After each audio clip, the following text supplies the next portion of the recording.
तो क्या है, हम इसको लिखते हैं पूरा प्रॉपर वैसे ही लिखते हैं जैसे इन्होंने लिखा हुआ, थोड़ा इजी रहेगा। Accidental loss of goods stock, ठीक है, ब्रैकेट में आएगा इफ इंश्योर। अगर आपने इंश्योरेंस करा रखा है और आपका फिर भी लॉस हुआ है तो क्या होगा। तो मैंने आपको बताया इसकी भी हम ऐसे ही जैसे करते आ रहे हैं। पहले तो हम इसको दो पार्ट में ले लेंगे। कौन कौन सा पार्ट? पहला अमाउंट जो कि इंश्योरेंस कंपनी ने क्लेम कर दिया है, और दूसरा अमाउंट जो क्लेम नहीं हुआ है या जो हमारा एक्चुअल लॉस है, ठीक है, इसको एक्चुअल लॉस भी लिख देते हैं। ठीक, मैंने क्या बताया आपको, पहले मैंने जनरल एंट्री बताई।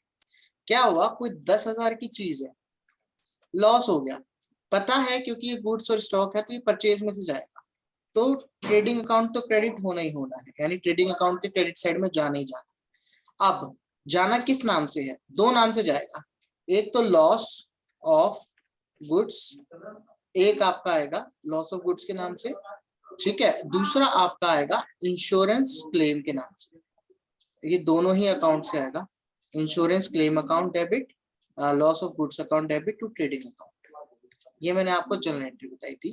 मान लो 10,000 का लॉस है, कंपनी वालों ने कहा कि हम 4,000 क्लेम कर देंगे, 6,000 रुपए आपको खुद से भरने पड़ेंगे। तो लॉस वाले में कितने डालेंगे? 6,000 रुपए।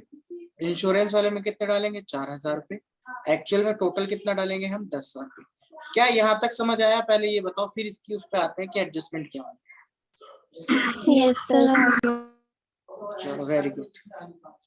अब देखो, अब सबसे पहले जैसा कि यहाँ पे दिख रहा है आपको, ट्रेडिंग अकाउंट में यहाँ पे यूज हुआ है, तो इसका कलर चेंज कर देते हैं, थोड़ा इजी हो जाएगा। सबसे पहले आप ट्रेडिंग अकाउंट में जाओगे और ट्रेडिंग अकाउंट के क्रेडिट साइड में इसको लिख दो। किस नाम से? दोनों ही नाम से आ जाएगा। जो इंश्योरेंस क्लेम हो गया वो आ जाएगा, वो आ जाएगा by insurance claim, by insurance claim, ठीक है। और जो हमारा क्लेम में नहीं था वो आएगा बाय लॉस, ठीक है। इस दोनों नाम से आपने कर दिया यहाँ पे। पहले बताओ यहाँ तक क्लियर हुआ? आगे बताते हैं। Yes sir. ठीक है, अगले पे आते हैं। Yes sir. ओके, अब यहाँ पे जो इसका सेकंड पार्ट है ना, इस पार्ट के दो पार्ट बन जाएंगे। ये इकलौती ऐसी एंट्री होगी जिसके पार्ट के दो एंट्री बन जाती है आगे जाके, क्योंकि ये एक्सीडेंट वाला केस होता है। जो आपका यहाँ पे लॉस शो हो रहा था, लॉस आ रहा था, ये लॉस आपका प्रॉफिट एंड लॉस में आ जाएगा, प्रॉफिट एंड लॉस अकाउंट के डेबिट साइड, ठीक है, सेम नाम से, टू लॉस ऑफ गुड्स। और जो आपका इंश्योरेंस मिल गया तो ये आपका एक तरह से असेट हुई, तो बैलेंस शीट की असेट साइड में, बैलेंस शीट की असेट साइड में लिख देंगे हम insurance claim for accidental goods. इतना बड़ा लिखने की जगह आप इंश्योरेंस क्लेम भी छोड़ दोगे, वो अपने आप इतना काफी रहेगा, इतने से समझ जाए, ठीक है। क्योंकि इंश्योरेंस क्लेम लिख दिया ना हमने, इंश्योरेंस क्लेम, इतना ही काफी है। तो अब इसको प्रैक्टिकली करके देखते हैं क्या कहना चाह रहा हूं मैं। मान लो ये वाला ही क्वेश्चन ले लेते हैं। 4,000 का हमारा कंपनी ने कह दिया हम आपको दे देंगे, 6,000 का आपका एक्चुअल लॉस। टोटल लॉस तो आपका 10,000 का हुआ है ना। टोटल लॉस आपने किस में डाल दिया? ट्रेडिंग अकाउंट में टोटल का टोटल लॉस डाल दिया, जैसे कि हमने यहाँ पे लिखा हुआ, ये वाला, ये टोटल लॉस है। एक मिनट, इसको थोड़ा और बड़ा कर लेते हैं, जिसमें ये दोनों चीज आ जाएंगी भाई, जो मिल गया आपको वो भी और जो नहीं मिला वो भी। एक्चुअल में तो 10,000 का पूरा ही लॉस था, तो यहाँ तो ये दोनों आ गए, ठीक। इसके बाद फिर इसको हमने पार्ट में बांट दिया, क्योंकि ये दो पार्ट में बंटता है। तो इसका जो ये लॉस वाला पार्ट है जो हमें क्लेम में नहीं मिला, वो हमने प्रॉफिट एंड लॉस में डाल दिया।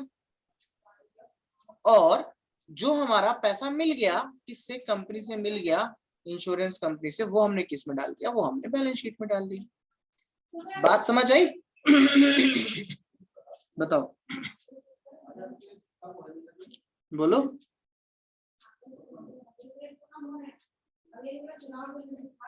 बोलो बोलो बोलो।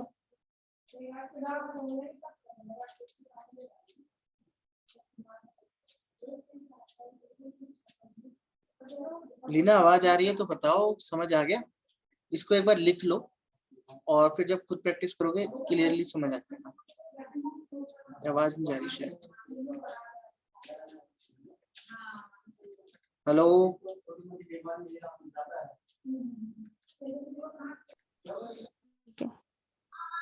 देखो कलर मैं कर रहा हूँ इस बार पर्पल, ताकि तुम्हें समझ आ जाए क्या क्या बोला। मैं थोड़ा स्पीडली चलूंगा क्योंकि मैं समझा चुका हूँ, तुम्हारा थोड़ा प्रॉब्लम हो गई थी नेटवर्क की। तो अब देख लेते हैं मैंने क्या बोला। आपके एक्सीडेंट लॉस होता है तो ये हमारे दो तरह से बढ़ जाता है। एक तो वो अमाउंट होता है जो हमें क्लेम मिल जाता है इंश्योरेंस कंपनी से, एक वो होता है जो यस सर। कंपनी वाले पैसे नहीं देते। अगर टोटल मेरा 10,000 का लॉस हुआ है, 4,000 इंश्योरेंस कंपनी दे देती है, 6,000 मेरे को लॉस हुआ, तो मैं इसकी क्या क्या एंट्री करूंगा। तो जैसे कि हमने यहाँ पे जनरल एंट्री लिखी हुई है, तो जनरल एंट्री क्या कहती है? जनरल एंट्री ये रही हमारे पास। जनरल एंट्री हमारी ये कहती है कि भाई जो आपका लॉस हुआ है वो लॉस नाम से जाएगा, जो इंश्योरेंस कंपनी ने दे दिया वो इंश्योरेंस कंपनी के नाम से जाएगा, और ये दोनों का टोटल कितना होगा वो ट्रेडिंग अकाउंट में जाएगा। तो यहाँ तक स्टेप समझ आया। तो हमें कैसे कैसे यस सर। सबसे पहले हमने क्या किया, सबसे पहले हमने ट्रेडिंग अकाउंट में क्रेडिट साइड में दोनों नाम से डाल दिया। ठीक है, ट्रेडिंग अकाउंट में हमने दोनों नाम से डाल दिया। जो क्लेम वाला था यानी ये अमाउंट, इसको तो लिख दिया बाय इंश्योरेंस क्लेम।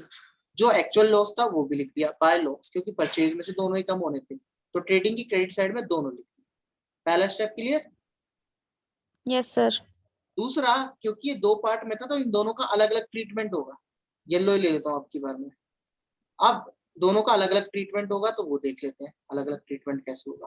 पहला, जो ये लॉस वाला अमाउंट है ये वाला, ये आपके प्रॉफिट एंड लॉस में जाएगा, इस साइड डेबिट साइड, क्योंकि हमारा लॉस एक्चुअल लॉस हुआ है, ये हमें तो मिला ही नहीं ना इंश्योरेंस कंपनी से, है ना। तो ये हमारा एक्चुअल लॉस हो गया, ये हमारा सीधा प्रॉफिट एंड लॉस में जाएगा। अब दूसरा जो है हमारे पास, जो इंश्योरेंस कंपनी से मिल गया, तो जो मिल गया एक तरह से देखा जाए तो वो हमारी असेट हो गई ना, तो मिल गया यस सर। हमारी एसेट हो गई, इसीलिए वो क्या हुआ यहाँ पे चला गया असेट साइड में, ये आपको यहाँ दिख रहा है।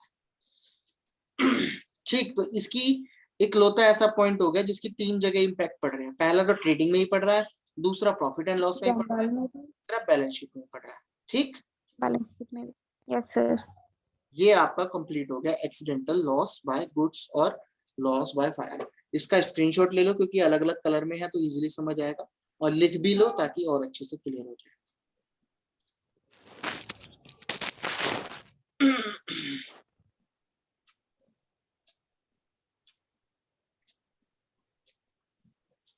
ये वाला समझ आ गया तो अगला बहुत आसानी से समझ आएगा, वो बहुत इजी है इससे। ये इंपॉर्टेंट था। क्लियर? Yes sir. ले लिया स्क्रीनशॉट? चलो यस सर। अब हम दूसरे वाले पे आते हैं। ये वाला अगर समझ आ गया तो वो वाला आसान हो जाता है क्योंकि उसमें इतना ज्यादा लफड़े नहीं है। वो क्या है भाई, आपका लॉस बाय फायर हुआ है, लेकिन ये जो लॉस बाय फायर हुआ है कोई गुड्स नहीं हुई है, ये हमारी एसेट्स हुई है, और इसके साथ साथ हमने बोला है कि इसका क्लेम भी हमने ले रखा था। तो आते हैं लॉस बाय फायर, हम लेते हैं फर्नीचर। फटाफट बताए तो ये कितनी इजीली समझ आ जाएगा। फर्नीचर आपका था 10,000 के फर्नीचर का आपका लॉस हुआ, ठीक है, जिसमें से इंश्योरेंस कंपनी ने 3,000 का क्लेम दे दिया और 7,000 रुपये आपको अपनी जेब से देने पड़े। ठीक है, तो इसके दो पार्ट तो ये हो गए। अब इसको कैसे कैसे एंट्री करेंगे हम इसकी वो बता देते हैं फटाफट, इजी हो जाएगा क्योंकि ये उससे इजी है, इसमें ट्रेडिंग अकाउंट का इतना काम नहीं है। सबसे पहले इसका सिंपल सा लॉस है, क्योंकि हमारा एक्चुअल में जो लॉस है, लॉस वाला कौन सा पार्ट था हमारा, ये लॉस वाला पार्ट था, है ना, और ये वाला पार्ट कौन सा था, ये इंश्योरेंस कंपनी वाला क्लेम था। तो जो लॉस वाला पार्ट है वो किधर आएगा, प्रॉफिट एंड लॉस के डेबिट साइड। कौन सा पार्ट? Yes sir. और इंश्योरेंस कंपनी वाला है तो अभी हमने पढ़ा था वो एसेट साइड चला जाता है बैलेंस शीट में, तो वो वहां चला जाएगा किस नाम से, इंश्योरेंस क्लेम। समझ आ गया? Yes sir.